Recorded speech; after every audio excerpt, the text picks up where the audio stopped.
कल्याणमधील अल्पवयीन मुलीवर अत्याचार आणि हत्या प्रकरण, आरोपी विशाल गवळीला पत्नीसह 7 दिवसांची पोलीस कोठडी.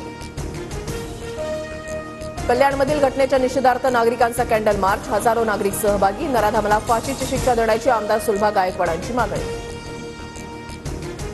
मुलाच्या वया इतक्या तरुणाशी अनैतिक संबंधांमुळे पतीची हत्या, पुण्यातील सतीश वाघ हत्या प्रकरणाला धक्कादायक वळण, पत्नी मोहिनी वाघसह 4 जण अटकेत. धाराशिव आणि संभाजीनगरच्या सरकारी रुग्णालयामधील 2 औषधं बनावट, अन्न आणि औषध प्रशासनाच्या अहवालामध्ये धक्कादायक माहिती समोर, बनावट औषध पुरवणाऱ्यांवर गुन्हे दाखल होणार. अजय माकन यांची 24 तासामध्ये हकालपट्टी करा, अन्यथा तुम्हाला इंडिया आघाडीतून बाहेर काढू, आपचा काँग्रेसला इशारा. अजय माकन यांनी अरविंद केजरीवालांना देशद्रोही म्हटल्याचा आरोप. मुंबईत 31ला रात्री मध्य आणि पश्चिम रेल्वेकडून विशेष लोकल, नववर्षाच्या स्वागतासाठी मुंबईमध्ये येणाऱ्या पर्यटकांची गैरसोय टाळण्यासाठी निर्णय.